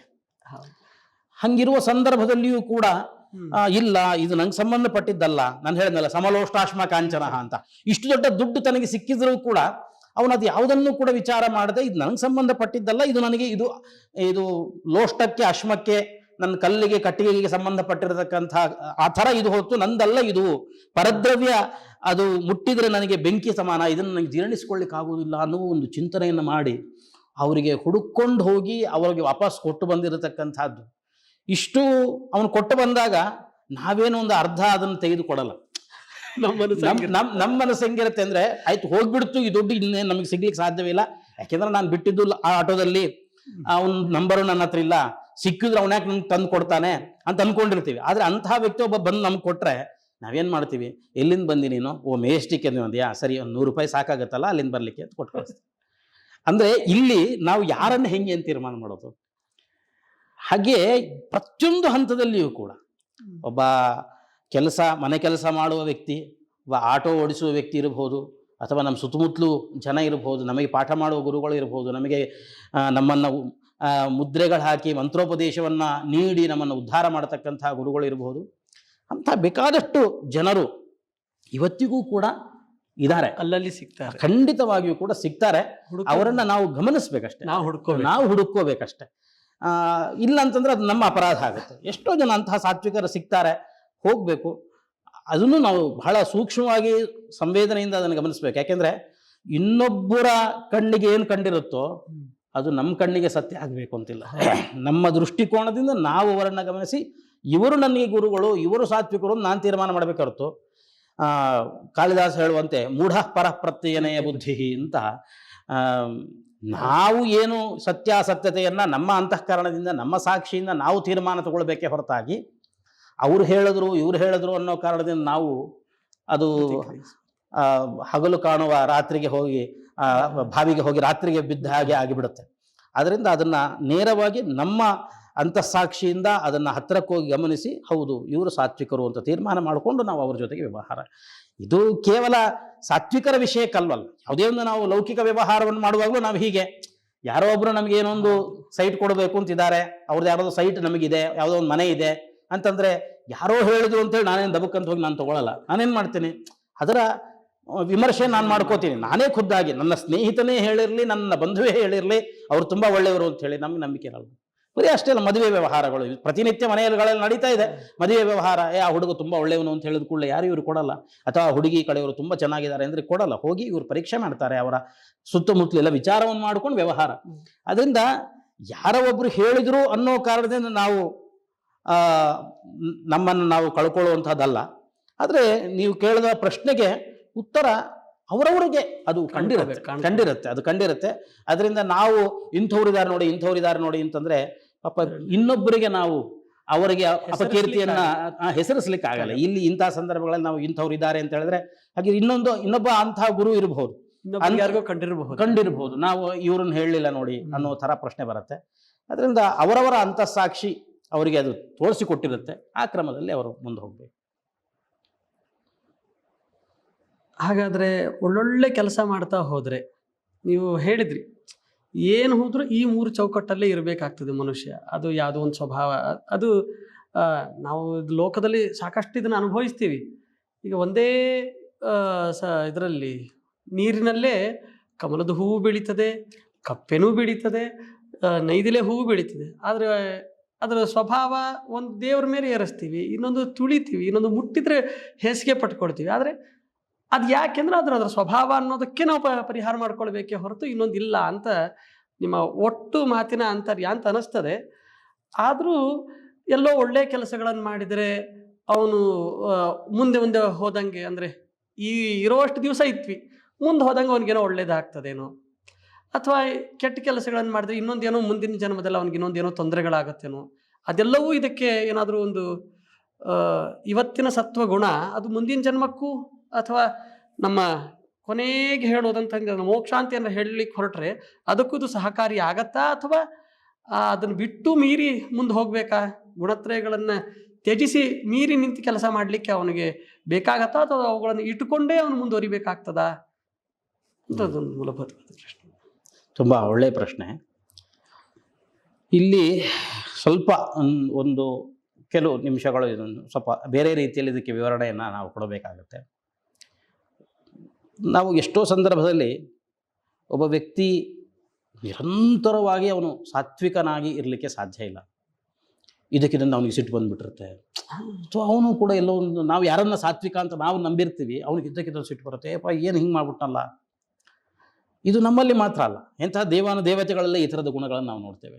ಇದ್ದಕ್ಕಿದ್ದಂತೆ ಸಾಕ್ಷಾತ್ ಶೇಷದೇವರ ಬಗ್ಗೆನೇ ಹೇಳ್ತಾರೆ. ಬಲರಾಮನಾಗಿದ್ದಾಗ ಕೃಷ್ಣ ಸೆಮಂತಕ ಮಣಿಯನ್ನು ತೊಗೊಂಡ್ಬಿಟ್ಟ ಅಂತ ಕೃಷ್ಣನ ಮೇಲೇ ಸಿಟ್ಟು ಮಾಡ್ಕೊಂಡ್ಬಿಟ್ಟ ಅಂತ ನಾವು ಕೇಳ್ತೇವೆ. ಅಂದರೆ ಇದು ಎಲ್ಲರಲ್ಲೂ ಕೂಡ ಇದು ಸಹಜ. ಯಾವಾಗಲೂ ಒಂದೇ ಸ್ಥಿತಿಯಲ್ಲೇ ಸಾತ್ವಿಕರು ಅಂದರೆ ಸಾತ್ವಿಕರಾಗೇ ಇರ್ತಾರೆ ಅನ್ನುವಂಥದ್ದಲ್ಲ. ಯಾವ ಗುಣ ಅವರಲ್ಲಿ ಪ್ರಚುರವಾಗಿರುತ್ತೆ, ಹೆಚ್ಚಾಗಿರುತ್ತೆ ಅನ್ನೋ ಆಧಾರದಲ್ಲಿ ಅವರನ್ನು ಸಾತ್ವಿಕರು, ರಾಜಸರು, ತಾಮಸರು ಅಂತ ನಾವು ನೋಡುವಂತಹದ್ದು. ಮತ್ತು ಈ ಸತ್ವರಜಸ್ತಮೋ ಗುಣಗಳು ಅಂತೇನಿದೆ ಅದು ನಮ್ಮಲ್ಲಿ ಸಹಜವಾಗಿರುವಂಥದ್ದು. ಪ್ರತಿಯೊಬ್ಬ ಜೀವನದಲ್ಲಿಯೂ ಕೂಡ ಅದು ಸಹಜವಾಗಿರತಕ್ಕಂಥದ್ದು. ಯಾರೋ ಅದನ್ನು ತಂದು ನಮ್ಮ ಒಳಗಡೆ ಇನ್ಸರ್ಟ್ ಮಾಡುವಂಥದ್ದಲ್ಲ, ಆಮೇಲೆ ಬಂದು ಹುಟ್ಟಿದ ಮೇಲೆ ಏನೋ ಒಂದು ತಂದು ನಮ್ಮ ಒಳಗಡೆ ಅದನ್ನು ಸೇರಿಸುವಂಥದ್ದು ಅದು ಅಲ್ಲ. ಅದು ವಿಷಯ. ನಮ್ಮ ಸಿದ್ಧಾಂತದಲ್ಲಿ ಈ ಸತ್ವ, ರಜಸ್ಸು, ತಮಸ್ಸು ಅನ್ನುವಂತಹ ಈ 3 ಗುಣಗಳು ಏನಿದ್ದಾವೆ ಇದನ್ನು ಪ್ರಕೃತಿ ಅಂತ ಕರಿತೀವಿ. ಈ ಪ್ರಕೃತ ತತ್ವಕ್ಕೆ ಅಭಿಮಾನಿ ದೇವತೆ ಮಹಾಲಕ್ಷ್ಮಿ ಅಂತ ನಾವು ಇದನ್ನು ಕರಿತೀವಿ. ಮಹಾಲಕ್ಷ್ಮಿ ಶ್ರೀ, ಭೂ, ದುರ್ಗಾ ಅನ್ನುವ 3 ರೂಪಗಳಿಂದ ಸತ್ವ, ರಜಸ್ಸು, ತಮಸ್ಸು ಅನ್ನುವಂತಹ 3 ಗುಣಗಳಿಗೆ ಆಕೆ ನಿಯಾಮಕಳಾಗಿರ್ತಾಳೆ. ಯಾಕೆ ನಾವು ಅಲ್ಲಿ ತನಕ ಹೋಗ್ಬೇಕು ಇದನ್ನ ಅಂತಂದ್ರೆ, ಅಲ್ಲಿಗೆ ನಾವು ಹೋಗದೇ ಇದ್ರೆ ಬರೀ ಅದೊಂದು ಜಡವಾದ ಗುಣಗಳು ನಮ್ಮನ್ನೇನು ಆಟ ಆಡಿಸ್ತವೆ ಅನ್ನುವಂಥ ಪ್ರಶ್ನೆ ಬರುತ್ತೆ. ಹಾಗಾಗಿ ಅದಕ್ಕೂ ನಿಯಾಮಕ ಆಗಿರತಕ್ಕಂಥ ಒಬ್ಬ ದೇವತೆ ಇದ್ದಾಳೆ ಅಂತ ನಾವು ಅರ್ಥ ಮಾಡ್ಕೋಬೇಕು. ನಾವು ಆ ದೇವತೆಯನ್ನು ಆರಾಧನೆ ಮಾಡೋದ್ರಿಂದಾಗಿ, ಸತ್ವ ಅದಕ್ಕೆ ಅಭಿಮಾನಿ ಶ್ರೀದೇವಿ, ಆಕೆಯನ್ನು ಆರಾಧನೆ ಮಾಡೋದ್ರಿಂದಾಗಿ ನಮ್ಮಲ್ಲಿ ಸತ್ವಗುಣ ಆಕೆ ಪ್ರಕಟ ಆಗೋ ಹಾಗೆ ನೋಡ್ಕೋತಾಳೆ. ಇಲ್ಲಿ ಲಕ್ಷ್ಮೀದೇವಿ ಸತ್ವಗುಣಕ್ಕೆ ಅಭಿಮಾನಿ ಅಂತಂದ್ರೆ ಅದರ ಅರ್ಥ ನಮ್ಮ ಒಳಗಡೆ ಸತ್ವಗುಣವನ್ನು ಆಕೆಯೇ ಹುಟ್ಟು ಹಾಕ್ತಾಳೆ ಅಲ್ಲ. ಅದು ನಮ್ಮ ಸಹಜವಾಗಿರತಕ್ಕಂಥದ್ದು. ನಾವು ಯಾವಾಗಲೂ ಬೀಜಗಳನ್ನು ಉದಾಹರಣೆಯನ್ನ ಕೊಡ್ತೀವಿ. ಬೇವಿನ ಬೀಜ ಅದು ಯಾವತ್ತಿಗೂ ಕಹಿನೇ. ಅದಕ್ಕೆ ನೀವು ಎಷ್ಟೇ ಜೇನುತುಪ್ಪದಲ್ಲಿ ನೆನೆಸಿಡಿ, ಬೆಲ್ಲದಲ್ಲಿ ನೆನೆಸಿಡಿ, ಅದು ಆಮೇಲೆ ನೀವು ಭೂಮಿಗೆ ಬಿಟ್ರಿ ಅಂತಂದ್ರೆ, ಅದನ್ನು ಭೂಮಿಯಲ್ಲಿ ಉತ್ತಿದ್ರಿ ಅಂತಂದ್ರೆ ಮತ್ತೆ ಅದು ಬೇವಿನ ಬೀಜವನ್ನೇ, ಅದು ಕಹಿಯಾಗಿರತಕ್ಕಂಥ ರಸವನ್ನೇ ಅದು ಕೊಡುತ್ತೆ. ಆದರೆ ಹೇಗೆ ಆಯುರ್ವೇದ ಶಾಸ್ತ್ರದಲ್ಲಿ ಹೇಳ್ತಾರೆ ವಾತ ಪಿತ್ತ ಕಫ ಅಂತ, ಇದು ಸಹಜವಾಗಿರತಕ್ಕಂಥದ್ದು. ಅದದ್ದು ಆಯಾಯ ವ್ಯಕ್ತಿಯ ಸಹಜವಾಗಿರತಕ್ಕಂಥ ಪ್ರಕೃತಿಯಿಂದ ಸಿದ್ಧವಾಗಿರುವಂತಹದ್ದೇ ಹೊರತು ಅದು ಆಮೇಲೆ ಅದು ಬರ್ತಕ್ಕಂಥದ್ದಲ್ಲ. ಹಾಗೇನೆ ನಮ್ಮಲ್ಲಿಯೇ ಸಹಜವಾಗಿರತಕ್ಕಂಥದ್ದನ್ನ ಲಕ್ಷ್ಮೀದೇವಿ ತಾನು ನಿಯಮನ ಮಾಡ್ತಾಳೆ. ನಾವು ಆಕೆಯನ್ನು ಆರಾಧನೆ ಮಾಡೋದ್ರಿಂದ ಸತ್ವಗುಣ ಪ್ರಚುರ ಆಗುವಂತೆ ನೋಡ್ಕೋತಾಳೆ, ಪ್ರಕಟ ಆಗುವಂತೆ ನೋಡ್ಕೋತಾಳೆ. ಅಥವಾ ತಮೋಗುಣದ ಪ್ರಭಾವಗಳು ಹೆಚ್ಚಿಗೆ ನಮ್ಮ ಜೀವನದಲ್ಲಿ ಬರುವ ಸಂದರ್ಭ ಇದ್ದರೆ ಅದನ್ನು ತಡೆಯುವಂತೆ ಆಕೆ ನೋಡ್ಕೋತಾಳೆ. ಅದರಿಂದ ಸತ್ವರಜಸ್ ತಮೋ ಗುಣಗಳು ಅಂತ ಅನ್ನೋದ್ರ ಜೊತೆಯಲ್ಲಿ ನಾವು ಆ ಮಹಾಲಕ್ಷ್ಮಿಯ 3 ರೂಪಗಳನ್ನು ಚಿಂತನೆಯನ್ನು ಮಾಡ್ತಕ್ಕಂಥದ್ದು, ಅದರ ಜೊತೆಯಲ್ಲಿ ಭಗವಂತನನ್ನ, ಆ ಲಕ್ಷ್ಮಿಯನ್ನೂ ನೇಮನ ಮಾಡ್ತಕ್ಕಂಥ ಒಬ್ಬನಿದಾನಲ್ಲ, ಆ ಭಗವಂತನನ್ನ ನಾವು ಚಿಂತನೆಯನ್ನ ಮಾಡ್ತಾ ನಮ್ಮ ಜೀವನವನ್ನ ನಡೆಸ್ತಕ್ಕಂಥದ್ದು. ಹೀಗೆ ಒಬ್ಬ ಮನುಷ್ಯ ಸತ್ವ ಗುಣವನ್ನ ಅವನ ಇದೆ, ಸಾತ್ವಿಕವಾಗಿರುವಂತಹ ಕರ್ಮಗಳನ್ನ ಮಾಡ್ತಾ ಇದ್ದಾನೆ, ಯಾವಾಗಲೂ ಪುರಾಣ ಶ್ರವಣವನ್ನು ಮಾಡ್ತಾನೆ, ಶಾಸ್ತ್ರ ಪಾಠವನ್ನು ಹೇಳ್ತಾನೆ, ಕೇಳ್ತಾನೆ. ಇದೊಂದು ಯಾವುದೇ ಅಪೇಕ್ಷೆ ಇಲ್ಲದೇನೆ, ಯಾವುದೋ ಹಣದ ಅಪೇಕ್ಷೆ ಇಲ್ಲದೇನೆ ವಿಷ್ಣುರುಮೇ ಪ್ರಿಯತಾಮಿದೆ, ಭಗವಂತ ನಾನು ಮಾಡುವ ಈ ಕೆಲಸದಿಂದ ಭಗವಂತ ನನಗೆ ಪ್ರೀತನಾದರೆ ಸಾಕು ಅನ್ನುವ ದೃಷ್ಟಿ. ಇದನ್ನು ಮಾಡೋದು ಏನೋ ನನಗೆ ದುಡ್ಡು ಬರುತ್ತೆ ಆದರೆ ನಾನು ಮಾಡ್ತೀನಿ ಅಂತಲ್ಲ. ಇದೊಂದು ಸಹಜವಾಗಿ ಜ್ಞಾನಾದಿಗಳನ್ನು ಅಥವಾ ಇನ್ನೊಬ್ಬರಿಗೆ ಉಪಕಾರಾದಿಗಳನ್ನು ಅದನ್ನು ಯಾವುದೇ ಐಹಿಕವಾದಂತಹ ಫಲಗಳನ್ನು ಅಪೇಕ್ಷೆ ಪಡದೆ ಭಗವಂತನು ಪ್ರೀತನಾಗಲಿ ಅನ್ನೋ ಉದ್ದೇಶದಿಂದ ಅದನ್ನು ಮಾಡಿದರೆ ಖಂಡಿತವಾಗಿಯೂ ಕೂಡ ನೀವು ಹೇಳದಂತೆ ಅದು ಪರಲೋಕಕ್ಕೆ ಸಾಧನೆ. ಎಷ್ಟೋ ಜನ ಇದನ್ನು ಹೇಳ್ತಾರೆ ಇದು ಮೋಕ್ಷಕ್ಕೆ ಸಾಧನ, ಅಂದರೆ ಮೋಕ್ಷವನ್ನು ಪಡ್ಕೋಬಹುದು ಅಂತ. ಮೋಕ್ಷ ಪಡ್ಕೊಳ್ಳಿಕ್ಕೆ ಇದು ಸಹಕಾರಿ ಆಗತ್ತೆ ಹೊರತು ಇದೇ ಕಾರಣ ಅದು. ಯಾಕೆಂದರೆ ಸಿದ್ಧಾಂತ ಇರೋದು ಹೇಗೆ, ತಮೇವಂ ವಿದ್ವಾನ್ ಅಮೃತಯ ಭವತಿ ನಾಣ್ಯ ಪಂಥಾಯ ನಾಯ ವಿದ್ಯತೆ, ಭಗವಂತನ ತತ್ವಜ್ಞಾನ ಒಂದೇ ಮೋಕ್ಷಕ್ಕೆ ಕಾರಣ. ಅದರಿಂದ ಸತ್ವ ಗುಣ ಅಥವಾ ಅದರ ಪ್ರಭಾವದಿಂದ ಸಾತ್ವಿಕ ಕರ್ಮಗಳನ್ನು ಮಾಡಿದವನು ಉತ್ತಮ ಲೋಕಗಳಿಗೆ ಹೋಗ್ತಾನೆ. ಮುಂದಿನ ಜನ್ಮದಲ್ಲಿ ಹುಟ್ಟು ಬರಬೇಕಾದ್ರೆ ಶುಚೀನಾಂ ಶ್ರೀಮತಾಂ ಗೇಹೆ ಯೋಗಭ್ರಷ್ಟೋಭಿಜಾಯತೆ ಅಂತ ಹೇಳದಂತೆ ಉತ್ತಮ ವಂಶಗಳಲ್ಲಿ ಹುಟ್ಟಿ ಬರ್ತಾನೆ. ಎಲ್ಲಿ ಸಾಧನೆ ಮಾಡ್ಕೊಳ್ಳಿಕ್ಕೆ ಅನುಕೂಲವಾಗಿರುತ್ತೆ, ಎಲ್ಲಿ ತನ್ನ ಜ್ಞಾನ ಕಾರ್ಯವನ್ನು ಮಾಡ್ಕೊಳ್ಳಿಕ್ಕೆ ಅನುಕೂಲವಾಗಿರುತ್ತೋ ಅಂಥ ಜಾಗಗಳಲ್ಲಿ ತಾನು ಹುಟ್ಟಿ ಬರ್ತಾನೆ. ಹುಟ್ಟಿ ಬಂದವನು ಅಲ್ಲಿಯೂ ಕೂಡ ಅಹಂಕಾರವನ್ನು ಪಡೆದೇ ಮತ್ತೆ ದೇವರ ಉಪಾಸನೆಯನ್ನು ಮಾಡ್ತಾ ಇದ್ರೆ ಮಾತ್ರ ಅವನು ಜ್ಞಾನಾರ್ಜನೆಯನ್ನು ಮಾಡ್ಕೊಳ್ತಾ ಎಷ್ಟೋ ಜನ್ಮಗಳ ಸಾಧನೆಯಿಂದ ಮೋಕ್ಷವನ್ನು ಪಡ್ಕೋತಾನೆ. ಅಷ್ಟು ಬಿಟ್ಟರೆ ಕೇವಲ ಅವನಲ್ಲಿ ಸಾತ್ವಿಕ ಗುಣ ಇದೆ, ಸಾತ್ವಿಕ ಕರ್ಮಗಳನ್ನು ಮಾಡಿದ ಅನ್ನುವ ಕಾರಣದಿಂದಾಗಿ ಅವನಿಗೆ ಮೋಕ್ಷ ಅನ್ನುವಂಥದ್ದಲ್ಲ. ಮೋಕ್ಷಕ್ಕೆ ಇದು ಸಹಕಾರಿಯಾಗಿರುತ್ತೆ, ಆದರೆ ಉತ್ತಮ ಲೋಕಗಳಿಗೆ ಅವನನ್ನು ಕರ್ಕೊಂಡು ಹೋಗುತ್ತೆ ಅನ್ನುವಂಥದ್ದಂತೂ ನಿಜ. ಅದು ಯಾಕೆ ಸಾತ್ವಿಕರಿಗೆ ಮಾತ್ರ ಯಾಕೆ, ತಾಮಸರಿಗೆ ಯಾಕಿಲ್ಲ ಅಂತ ನಾವು ಕೇಳಬಾರ್ದು. ಯಾಕೆಂತಂದರೆ ಸಹಜ ಅಲ್ವಾ, ಯಾವುದೇ ಒಬ್ಬ ವಿದ್ಯಾರ್ಥಿ ಚೆನ್ನಾಗಿ ಓದಿದ್ದಾನೆ ಅಂತಂದರೆ ಅವನಿಗೆ ಸಹಜವಾಗಿ ಉತ್ತಮ ಅಂಕಗಳು ಲಭಿಸುತ್ತೆ. ಅಯ್ಯೋ ಇಬ್ಬರನ್ನು ಒಂದೇ ಥರ ನೋಡ್ರಿ, ಅದು ಹೆಂಗೆ ನೋಡ್ಲಿಕ್ಕೆ ಸಾಧ್ಯ? ಅವರವರ ಕರ್ಮ, ಅವರು ಮಾಡಿರತಕ್ಕಂಥ ಕೆಲಸಗಳು, ಅವರು ಮಾಡಿರತಕ್ಕಂಥ ಅಧ್ಯಯನ, ಅವರು ಮಾಡಿರತಕ್ಕಂಥ ದೇವತಾ ಕಾರ್ಯಗಳು, ಇದರ ಆಧಾರದಲ್ಲಿ ಅವರಿಗೆ, ಆ ಮೆರಿಟಿನ ಆಧಾರದಲ್ಲಿ ಅವರಿಗೆ ಉತ್ತಮ ಲೋಕಗಳು, ಭಗವದ್ ಅನುಗ್ರಹ ಇಂತ್ಯಾದಿಗಳೆಲ್ಲವೂ ಕೂಡ ಲಭಿಸುತ್ತೆ. ಆದ್ದರಿಂದ ಇದು ಬಹಳ ಮುಖ್ಯವಾಗಿರತಕ್ಕಂಥದ್ದೇನು ಅಂತಂದರೆ ಈ ಸತ್ವ ರಜಸ್ತಮ ಗುಣಗಳು ಅಷ್ಟಕ್ಕೆ ಮಾತ್ರ ಅದನ್ನು ಸೀಮಿತಗೊಳಿಸದೆ ಅದರ ಹಿನ್ನೆಲೆ ಇರತಕ್ಕಂಥ ಒಂದು ಅಧ್ಯಾತ್ಮ ಭಾವ, ದೇವತೆ ಲಕ್ಷ್ಮೀದೇವಿಯಲ್ಲಿ ಹಿನ್ನೆಲೆಯಲ್ಲಿ ನಿಂತುಕೊಂಡಿದ್ದಾಳೆ. ಆಕೆ ನಮ್ಮ ಒಳಗಡೆ ನಿಂತು ನಮ್ಮನ್ನು ಪ್ರೇರಣೆ ಮಾಡ್ತಾಳೆ. ಆಕೆಯ ಆರಾಧನೆ ನಾವು ಮಾಡಬೇಕು. ನಮ್ಮಲ್ಲಿ ತಮೋಗುಣ ಕಾಣಿಸ್ತು, ಹೆಚ್ಚಿಗೆ ಯಾಕೋ ತಮೋಗುಣ ಕಾರ್ಯಗಳು ನನ್ನಿಂದ ನಡೀತಾ ಇದೆ ಅಂತಂದಾಗ ನಾವು ಹೆಚ್ಚಿಗೆ ದುರ್ಗಾದೇವಿ ಆರಾಧನೆ ಮಾಡಿದಾಗ ಆ ದುರ್ಗೆ ಮಹಿಷಾಸುರನನ್ನು ಸಂಹಾರ ಮಾಡಿದ ಶಕ್ತಿ ಆಕೆಗಿದೆ. ಅದರಿಂದ ನಮ್ಮ ತಮೋಗುಣವನ್ನು ಕೂಡ ಆಕೆ ನಾಶವನ್ನು ಮಾಡಿ ಸತ್ವಗುಣಕ್ಕೆ ನಮ್ಮನ್ನು ಆ ಕಡೆಗೆ ನಮ್ಮನ್ನು ಕರ್ಕೊಂಡು ಹೋಗ್ತಾಳೆ. ಈ ಥರದ ಚಿಂತನೆಯಲ್ಲಿ ನಾವು ಮಾಡಿದಾಗ ಖಂಡಿತ ಅವ್ರಿಗೆ ಉತ್ತಮ ಲೋಕಗಳು ಲಭಿಸುತ್ತೆ. ತನ್ಮೂಲಕವಾಗಿ ಜ್ಞಾನಾರ್ಜನೆ ಇತ್ಯಾದಿಗಳನ್ನು ಮಾಡೋದ್ರಿಂದಾಗಿ ಮೋಕ್ಷಕ್ಕೂ ಕೂಡ ಸಾಧನೆ ಆಗ್ಬೋದು. ಅಥವಾ ಈ ಜನ್ಮದಲ್ಲಿ ಅವನು ಬರೀ ತಮಸ್ಸು ಅವನಿಗೆ ತಮೋಗುಣ ಜಾಸ್ತಿ ಇದೆ ಅಥವಾ ಅಂತಹ ಕೆಟ್ಟ ಕೆಟ್ಟ ಕೆಲಸಗಳನ್ನೇ ಮಾಡ್ತಿದ್ದಾನೆ ಅಂತಂದ್ರೆ ಅಷ್ಟು ಮಾತ್ರದಿಂದ ಅವನ ಮುಂದಿನ ಜೀವನಗಳನ್ನು ನಾವು ಏನು ನಿರ್ಧಾರ ಮಾಡಲಿಕ್ಕೆ ಆಗೋದಿಲ್ಲ. ಅದರಿಂದ ಸಾಧನೆ ಅನ್ನುವಂಥದ್ದು ಇದರ ಹಿನ್ನೆಲೆಯಲ್ಲಿ ಬಹಳ ಮುಖ್ಯವಾಗಿರತಕ್ಕಂಥದ್ದಾಗುತ್ತೆ. ಆ ನಿಟ್ಟಿನಲ್ಲಿ ಈ ಗುಣತ್ರಯವನ್ನು ತಿಳ್ಕೊಳ್ಬೇಕು. ಅದರ ಪ್ರಭಾವ ನಮ್ಮ ಮೇಲೆ ಎಷ್ಟಾಗುತ್ತೆ ಅನ್ನೋದನ್ನು ಅರ್ಥ ಮಾಡ್ಕೋಬೇಕು. ಅದರ ಜೊತೆಯಲ್ಲಿ ಆ ಲಕ್ಷ್ಮೀನಾರಾಯಣರು ಇಡೀ ಪ್ರಪಂಚಕ್ಕೆ ತಂದೆ ತಾಯಿಗಳು ಅನ್ನೋದನ್ನು ನಾವು ಅರ್ಥ ಮಾಡ್ಕೋಬೇಕು. ಯಾವುದೇ ನಮ್ಮ ಸುತ್ತಮುತ್ತಲು ಏನೊಂದು ಹುಟ್ಟಿದೆ, ಗಿಡ ಮರ ಜೀವರಾಶಿ ಯಾವುದೇ ಹುಟ್ಟಿದೆ, ಅದೆಲ್ಲವನ್ನೂ ಕೂಡ ಭಗವಂತ ಲಕ್ಷ್ಮೀದೇವಿಯಲ್ಲಿ ತನ್ನ ವೀರ್ಯ ಅಧಾನವನ್ನು ಮಾಡುವ ಮೂಲಕವಾಗಿ ಲಕ್ಷ್ಮಿಯ ಮೂಲಕ ಈ ಜಗತ್ತನ್ನು ಸೃಷ್ಟಿಸ್ತಾನೆ. ಆದ್ದರಿಂದ ಆ ಜಗತ್ತಿನ ತಂದೆ ತಾಯಿಯ ಸ್ಥಾನದಲ್ಲಿ ಅವರಿದ್ದಾರೆ. ಆಕೆ ಲಕ್ಷ್ಮೀದೇವಿಗೆ ಆ ಅಧಿಕಾರವನ್ನು, ಪ್ರಕೃತಿ ತತ್ವದ ಅಧಿಕಾರವನ್ನು ಭಗವಂತ ಕೊಟ್ಟಿದ್ದಾನೆ.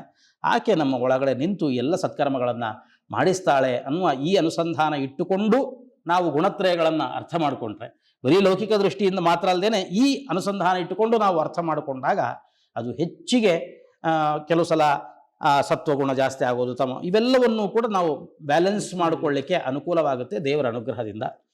ಇದರ ಜೊತೆಗೆ ಪರಿಸರ ಇತ್ಯಾದಿಗಳು ಕೂಡ ಒಂದು ಹಂತಕ್ಕೆ ಅದು ಕೂಡ ಕಾರಣ ಆಗುತ್ತೆ. ಅದರಿಂದ ಅದೆಲ್ಲವನ್ನೂ ಕೂಡ ನಾವು ಸುಮ್ಮನೆ ಯಾವುದೋ ಒಂದು ಉಪನ್ಯಾಸವನ್ನು ಕೇಳುವ ಮೂಲಕವಾಗಿ ಇದೆಲ್ಲವನ್ನು ತೀರ್ಮಾನ ಮಾಡಲಿಕ್ಕೆ ಆಗೋದಿಲ್ಲ. ಇವೆಲ್ಲವೂ ಕೂಡ ಒಂದು ದಿಗ್ದರ್ಶನ ಅಷ್ಟೆ. ನಾವು ಗುರುಮುಖೇನ ಅದನ್ನೆಲ್ಲವನ್ನು ಕೂಡ ಸರಿಯಾಗಿ ಅರ್ಥ ಮಾಡಿಕೊಂಡು ಗುರುಗಳ ಹತ್ರ ಕೂತು ಚೆನ್ನಾಗಿ ಅದನ್ನು ಅರ್ಥ ಮಾಡ್ಕೋಬೇಕು. ಅರ್ಥ ಮಾಡಿಕೊಂಡು ತನ್ಮೂಲಕವಾಗಿ ನಮ್ಮ ಸಾಧನೆಯನ್ನು ನಾವು ಮಾಡಿಕೊಂಡ್ರೆ ನಾವು ಈ ಗುಣತ್ರಯ ಆತ್ಮಕವಾಗಿರತಕ್ಕಂಥ ಈ ಪ್ರಕೃತಿಯಿಂದ ಬಿಡುಗಡೆಯನ್ನು ಪಡೆದು ಮೋಕ್ಷವನ್ನು ಪಡೆಯಲಿಕ್ಕೆ ಇದೆಲ್ಲವೂ ಕೂಡ ಕಾರಣವಾಗುತ್ತೆ ಅಂತ ಈ ವಿಷಯವನ್ನು ತುಂಬ ಲೋಕಕ್ಕೆ ಇವತ್ತು ಯಾವುದು ಪ್ರಸ್ತುತವೋ ಆ ಎಲ್ಲ ವಿಷಯಗಳನ್ನು ಕೂಡ ಸುಶೀಲೇಂದ್ರಾಚಾರ್ಯರು ತೆಗೆದುಕೊಂಡಿದ್ದಾರೆ. ಯಥಾಶಕ್ತಿ ಯಥಾಮತಿಯಾಗಿ ಗುರುಗಳ ಅನುಗ್ರಹದಿಂದ ಎರಡು ಮಾತುಗಳನ್ನು ಇಬ್ಬರೂ ಇಲ್ಲಿ ಆಡಿದ್ದೇವೆ. ಆಡಿರುವಂತಹ ಮಾತು ಆ ಭಗವಂತ ಶ್ರೀ ಕೃಷ್ಣ ಪರಮಾತ್ಮನ ಚಿತ್ತಕ್ಕೆ ಬರಲಿ, ಆ ಭಗವಂತ ನಮಗೆ ಅನುಗ್ರಹವನ್ನು ಮಾಡಲಿ. ಇದೇ ರೀತಿಯಲ್ಲಿ ವಿಶೇಷವಾಗಿ ಮತ್ತಷ್ಟು ಜ್ಞಾನ ಕಾರ್ಯಗಳನ್ನು ಮಾಡತಕ್ಕಂಥ ಒಳ್ಳೆಯ ಅವಕಾಶವನ್ನು ದೇವರು ಕರುಣಿಸಿಕೊಡಲಿ ಅಂತ ಹೇಳ್ತಾ, ನೀವು ಎಲ್ಲರೂ ಕೂಡ ಭಕ್ತಿಸುಧಾ ವಾಹಿನಿಯ ಮೂಲಕವಾಗಿ ಈ ಕಾರ್ಯಕ್ರಮವನ್ನು ನೋಡ್ತಾ ಇದ್ದೀರಿ. ಈ ಕಾರ್ಯಕ್ರಮ ಇಷ್ಟು ಚೆನ್ನಾಗಿ ಬರುವುದಕ್ಕಾಗಲಿ, ಇಷ್ಟೆಲ್ಲ ವಿದ್ವಾಂಸರನ್ನು ಇಲ್ಲಿ ಕರೆಸಲಿಕ್ಕಾಗಲಿ ಕಾರಣೀಭೂತರಾಗಿರತಕ್ಕಂಥವರು NV ಪದ್ಮಾ ಇವರ ಕುಟುಂಬದವರು. NV ಪದ್ಮಾ ಅವರ ಸ್ಮರಣಾರ್ಥವಾಗಿ ಅವರ ಕುಟುಂಬ ಸದಸ್ಯರು, ಅವರ ಪರಿವಾರದವರು ಈ ದೊಡ್ಡ ಜ್ಞಾನ ಕಾರ್ಯವನ್ನು ಈ ಭಕ್ತಿಸುಧಾ ಚಾನಲ್ನ ಮೂಲಕವಾಗಿ ಮಾಡಿಸಿದ್ದಾರೆ. ಆ ಎಲ್ಲ ಕುಟುಂಬದವರಿಗೂ ಕೂಡ ದೇವರು ವಿಶೇಷವಾಗಿ ಅನುಗ್ರಹವನ್ನು ಮಾಡಲಿ. ಅದರಂತೆ ತಾವೆಲ್ಲ ಯಾರು ನೋಡ್ತಾ ಇದ್ದೀರಿ ತಮ್ಮೆಲ್ಲರಿಗೂ ಕೂಡ ಭಗವಂತ ಶ್ರೀ ಕೃಷ್ಣ ಪರಮಾತ್ಮ ವಿಶೇಷವಾಗಿ ಅನುಗ್ರಹವನ್ನು ಮಾಡಲಿ, ಜ್ಞಾನಭಕ್ತಿ ವೈರಾಗ್ಯಗಳನ್ನು ಕರುಣಿಸಲಿ ಎನ್ನುವಂತಹ ಮಾತನ್ನು ಹೇಳ್ತಾ ನನ್ನ ಮಾತನ್ನು ಮುಗಿಸ್ತೇನೆ. ಶ್ರೀಕೃಷ್ಣ ಅರ್ಪಣಮಸ್ತು. ಕೃಷ್ಣ